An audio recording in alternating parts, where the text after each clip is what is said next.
hacia nuestra última conversación de la mañana, análisis internacional de las principales noticias internacionales que queremos observar en esta jornada. La presidenta de Perú, Dina Boluarte, lamentó la decisión del Congreso de no adelantar las elecciones generales para este año, por lo que instó a los parlamentarios a deponer sus intereses personales y allanar una salida a la crisis. En tanto, terminó la cumbre CELAC, donde los 33 países miembros debatieron sobre materias como migración y seguridad pública. La participación de Chile, recordemos, estuvo marcada por la polémica del audio filtrado de la canciller Antonia Urrejola. Bueno, esta, como decía, son parte de las noticias internacionales que vamos a analizar junto a Pablo Cabrera, consejero del Centro de Estudios Internacionales de la Universidad Católica, que ya está en línea con nosotras. Muy buenos días, Pablo. Hola Macarena, buenos días Francisca, gusto saludarlas. Igualmente, Pablo. Buenos días, Pablo, igualmente. Bueno, comencemos hablando un poco de lo que sigue sucediendo en Perú, cómo ha evolucionado la crisis. Sabemos que el Congreso se ha negado a la solicitud de adelanto de elecciones por parte del gobierno. También la presidenta Boluarte anunció una reforma constitucional para insistir en esto y adelantar las elecciones para este año. ¿Cómo proyectas tú que vaya a concluir esa discusión? Mira, de esto se ha hablado mucho y a mí me gusta expresarlo en estos momentos de convulsión. Creo que puede ser bueno una metáfora, pero yo estaba leyendo un libro que se llama Beethoven en la música del silencio, de la Elizabeth Suercasón, escritora chilena. Y creo que eso de la música del silencio, cuando hay tanto ruido, podría ser muy atingente a interpretar, a sacar el ruido y a interpretar la música, como lo hacía Beethoven, que era sordo y él interpretaba la música. Y yo creo que nosotros, llegado el momento en que en lo que está sucediendo en América Latina, podríamos entrar a verar un poco el vaso más lleno, ¿no? Estamos entregando muchos elementos, muchos antecedentes, como que América Latina está viviendo en un caos. Y por el otro lado, creo que el mundo está evolucionando hacia nuevos paradigmas, hacia nuevas tecnologías. Tuvimos recién en Chile el Congreso del Futuro y nosotros estamos todavía pensando en la no intervención en los asuntos internos de los otros estados y qué es lo que es la democracia y qué es lo que no es la democracia. Va allá de las buenas intenciones. Entonces creo que lo del Perú es una crónica anunciada, creo que debería terminar en elecciones, como muy bien lo dice ahora la presidenta Dina Boluarte. Ella está buscando adelantar las elecciones con el objeto de salvar el proceso democrático en el Perú, que ha tenido muchos sobresaltos desde la salida última de Pedro Castillo, que intentó dar un autogolpe. Ella era vicepresidenta de él. Esa era una muestra muy grande de que ella ha querido seguir con el proceso institucional y que Perú tiene una falla sistémica que tiene que enfrentar, y una falla sistémica dada por su propia constitución, que le da mucho poderío al Congreso frente al presidente de la República y al presidente de la República frente al Congreso. O sea, es una contradicción ahí permanente en cuanto a que uno puede vacar al otro y el otro puede disolverlo. Entonces creo que con una balcanización de los partidos políticos como la que existe allá y falta de compromiso realmente, como decíamos otra vez, de la democracia, el ejercicio de la democracia, con el objeto de salir de estos atolladeros, de estos cuellos de botella, creo que el camino que pretende Dina Boluarte, supongo que será para poder ir solucionando la crisis, porque la crisis de lo que estamos viendo va en aumento y los congresistas ayer rechazaron el adelanto a las elecciones. Entonces es una discusión que se está dando y esperemos que termine en los mejores términos posibles y que nosotros en América Latina sigamos en esta línea de cambio de paradigma, cuando estamos en un mundo donde se habla del metaverso, del reinado de las tecnologías, donde hay un cambio verdaderamente estratégico de sistema, hay un nuevo paradigma. Se requiere de mejores intermediaciones, se requiere de un liderazgo que lleve y que conduzca el cambio, se requiere de conectarse con la agenda global e influenciarla. Creo que hay un ecosistema nuevo, una geopolítica nueva, donde hay un nuevo ciclo civilizatorio donde América Latina tiene que contar, y no solo con la retórica, sino que con los hechos. O sea, tenemos que construir una comunidad latinoamericana que incluya al Perú, que incluya a Venezuela, que incluya a Nicaragua, y que no nos sigamos perdiendo en los temas de qué es lo que es no intervención, más allá que sea válido para poder que cada uno pueda buscar su propio destino, pero sobre las bases de los paradigmas nuevos, modernos, donde la línea entre lo interno y lo externo es muy tenue. Creo que vivimos en unos desafíos económicos, políticos, geoestratégicos que tenemos que enfrentar. La CELAC hizo 111 artículos y no sé cuáles son los programas de acción frente a esos 11 artículos. Hoy día en Chile y ayer en Argentina y antes en Brasil estaba, o después en Brasil, no sé, está visitando el premier alemán estos 3 países, pensando en cómo poder buscar un posicionamiento común frente a estos nuevos desafíos y al nuevo cuadro estratégico mundial, donde tenemos enfrentadas de alguna manera a las potencias más importantes y tenemos una guerra en el corazón de Europa. Entonces creo que América Latina no se merece una discusión del siglo XX, sino que se merece una discusión del siglo XXI, donde la diplomacia tiene que actuar y tiene que actuar correctamente. Todas estas anécdotas que son lamentables, que ya se ha dicho mucho, tenemos que buscarle un camino de solución, pero ojalá que más en silencio. Creo que la diplomacia también es silenciosa, tomando el mismo metáfora del inicio, ¿no? Sacar los ruidos, ir por el silencio y no estarle haciendo el trabajo siquiera tampoco a las contrapartes, ¿no? Yo creo que ya se dijo todo lo que se había que decir con la anécdota y la situación que sucedió en la Cancillería, que develó una desnudez importante, estratégica de la Cancillería en un momento, y creo que ahora ya se ha dicho todo y que cada uno haga su trabajo, hagámoslo en silencio, busquemos los cambios correspondientes, entendemos el rumbo y busquémosle la importancia estratégica a Chile en este posicionamiento de cara a esta visita de Alemania, que lamentablemente hoy día he visto en la prensa que prácticamente no aparece. O sea, se producen más los problemas del Perú, los problemas de Nicaragua, los problemas de Venezuela, que son todos lamentables, y estoy seguro que van a salir adelante, y vamos a salir adelante, no sé si en el corto plazo de cara a Nicaragua y a Venezuela, pero el Perú parece endilgarse a que busca una salida en el corto plazo, ojalá, y hay que apoyar. Hay que apoyar este nuevo cuadro y la importancia estratégica de nuestra región, que tiene desafíos culturales, científicos, económicos. Tenemos que diversificar nuestras fuentes de energía, tenemos que mejorar y aceptar las cadenas de suministro. Ya eso está Alemania aquí viniendo, que ellos también han enfrentado una situación de escasez de energía o de una dependencia energética muy importante, y de cara a este nuevo mundo conectado, está buscando socios estratégicos en el mundo, y debemos de estar muy satisfechos que Chile es un socio estratégico en estos campos, porque nosotros tenemos mucha fortaleza en nuestro territorio, no solo dada por la ubicación geoestratégica de cara a los recursos del futuro, o a la reserva de recursos, aire, hielos, viento, quise decir por aire, ¿no? Sí. Y también hidrógeno verde, energías renovables, podemos desarrollar eso, y creo que tenemos también litio y cobre, que son 2 elementos centrales del futuro. O sea, cuando se dice que la transición de verde y digital en el mundo, yo creo que Chile tiene muchas fortalezas a las cuales contribuir, y América Latina en conjunto, ¿para qué decir? Porque los bloques son mucho más influyentes cuando actúan en bloque que cuando actúan separados. De cara a esta visita, perdona, Pablo, ¿sí? Que te quería hacer una pregunta puntual a lo que estás comentando de la visita de Alemania y el foco que también deberíamos hacer ahí, ¿no? En términos de nuestra ubicación geoestratégica como país, pero también tratando de hilar lo otro que has ido analizando de esta música del silencio, del trabajo diplomático también. ¿Cuán importante se hace hoy día fortalecer el trabajo del Ministerio de Relaciones Exteriores, donde también hay mucho ruido en torno a la posibilidad de un cambio de gabinete?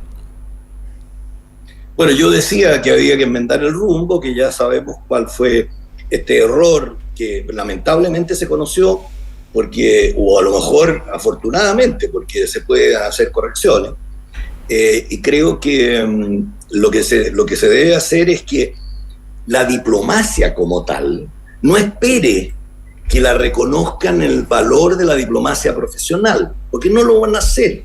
Yo creo que la propia diplomacia tiene que nacer de ellos un incentivo de buscar influencia de cara a la agenda mundial. Que se posicionen los diplomáticos, que utilicen su conocimiento, utilicen su experiencia y no esperen que a través de editoriales que son muy útiles, o por cierto, recuerden que la diplomacia profesional, por el hecho de ser profesionales, son del Olimpo y es per se. No, hay que tiene que adaptarse a los nuevos tiempos, tiene que adaptarse a las nuevas reglas. Cuando yo digo, cuando estamos en un mundo del futuro, en un mundo global, porque hay una nueva globalización o antigua globalización, pero son globalizaciones muy demandantes, donde se requiere el trabajo conjunto de todos, se requiere el expertise y se requiere habilidades para enfrentar esto y capacidad de adaptación.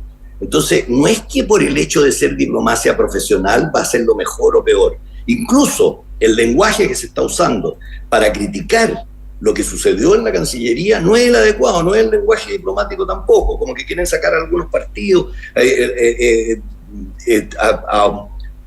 ¿cómo se dice?, arrasar con quien cometió el error. Yo creo que quien cometió el error tiene que asumir sus responsabilidades, tendrán que ir varios seguramente, y vendrán otros, pero busquemos la mejor manera de enfrentar o de aproximarnos a estos desafíos que incluso de alguna manera este viaje del premier alemán nos está mostrando cuán Chile es importante de cara al futuro, ¿no? Y creo que lo dijo el negociador del acuerdo de la Unión Europea con Chile. Creo que sus declaraciones fueron muy evidentes en ese sentido y no las destacaron mucho acá. Ese valor del territorio nacional, de la ubicación geoestratégica, de nuestra propia capacidad, de nuestros propios recursos, es importante en la diplomacia. Y eso también, la diplomacia no es solo el do-dest o el conversar.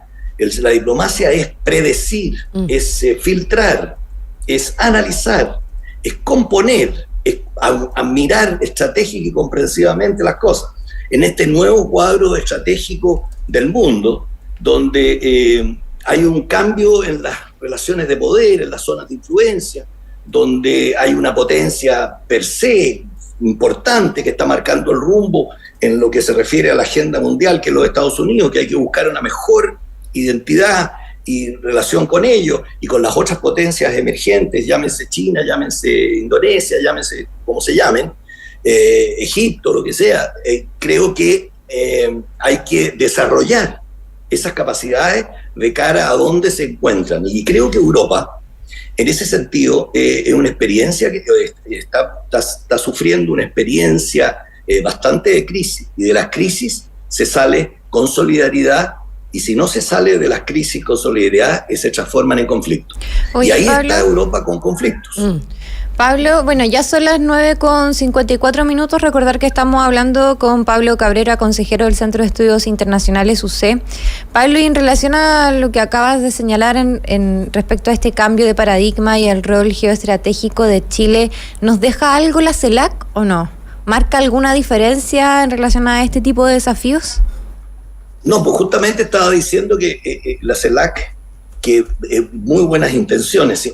Imagínate en 111 artículos, qué es lo que se puede hacer y qué plan de acción podemos ver en los 111 artículos, más allá de la implementación, más allá de las buenas intenciones y de las dificultades que hemos tenido para lograr ponernos de acuerdo en qué es lo que nos rige, cuál es el sistema mejor que nos rige. Fíjense que nosotros tenemos una carta democrática que, como decíamos alguna vez aquí en este programa, el artículo 1 de la Carta Democrática señala que la democracia es un derecho, más allá de un concepto, y es un ejercicio, por cierto, también. Y al ser un derecho, todavía estamos discutiendo y estamos reafirmando el valor de la democracia cuando adentro tenemos unas disparidades tremendas y estamos luchando unos países por mantener la democracia o por construir la democracia más bien, y otros países que más bien están despreciando la democracia. Entonces estamos insertos en un contexto de democracia, autoritarismo, que es del siglo XX, por cierto, la democracia es el mejor sistema que tenemos que encontrar y tenemos que honrar nuestra historia, nuestros compromisos y de dónde pertenecemos y nuestra cultura.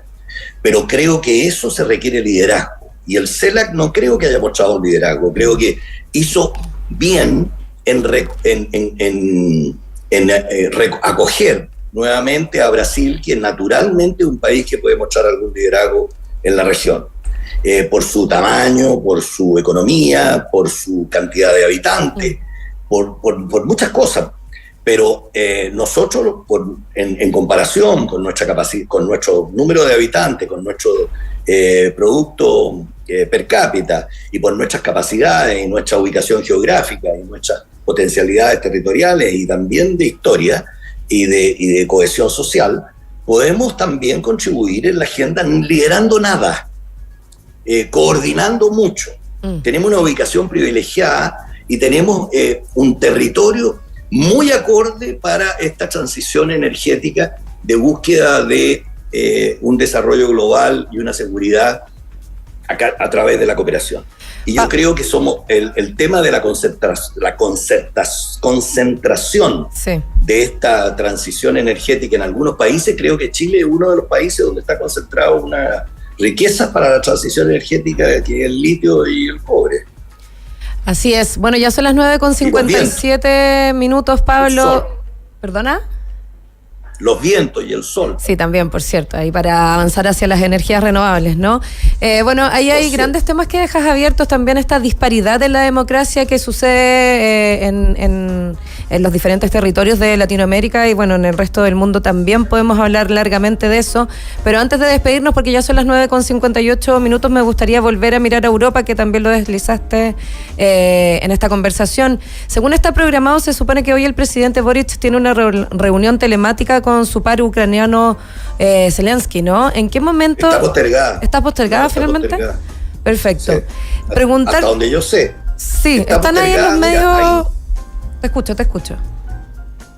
A mí me pareció anoche que estaba postergada, que iban a buscar un nuevo calendario. Creo que el tema de Ucrania ha pasado a ser, junto con Rusia-Ucrania, junto con la pandemia y la inflación y otras situaciones que han habido, han pasado a ser atizadores de cambio, ¿no? Y de desafíos. Claro, lo que te queríamos preguntar en el foco de la guerra, ¿no? Es en qué situación está la guerra hoy día entre Rusia y Ucrania. También considerando, bueno, que hoy día cerramos temporada y en proyección de que estamos a puertas de que se cumpla un año del inicio de este conflicto. Bueno, eso es lo más lamentable de todo, creo yo, porque, como he dicho otras veces, creo que la paz está muy lejos. Creo que aquí hay una competencia por la victoria. Creo que el tema de derrotar la proyección que quiso hacer Putin de su territorio y de su poder como nación y como país, como Estado, con ansias imperiales antiguas, creo que la idea es sacarla de cuajo. Y por eso no se ve un signo de negociación, al menos todavía, y más bien se ve un rearmamento de Ucrania, de los países occidentales, donde ha costado mucho que Alemania diera su paso en cuanto a la entrega de los tanques Leopard. Y anoche, antenoche, el canciller alemán, que está aquí en Chile, por coincidencia, dijo que ya se podrían liberar los tanques, pero no los aviones que ahora está pidiendo, los aviones supersónicos F-16 que está pidiendo Ucrania. Quiero decir con esto que hay mucha discusión sobre el foco y el centro de decisiones en cuanto a esta guerra. Se dice que Europa, entre Francia y Alemania, ha habido muchas diferencias y que el foco del poder, el centro del poder se está trasladando, el centro de gravedad se está trasladándose más hacia el este, y que reclaman más una participación de los Estados Unidos más que de Europa, no obstante que la guerra está en Europa. Bueno, esto, a tu pregunta, se inserta en esta crisis. La crisis de la guerra, de la pandemia, de la inflación, de la crisis alimentaria, está produciendo un congelamiento de los organismos internacionales. ¿Por qué? Porque Rusia, miembro del Consejo de Seguridad, aparece como el agresor.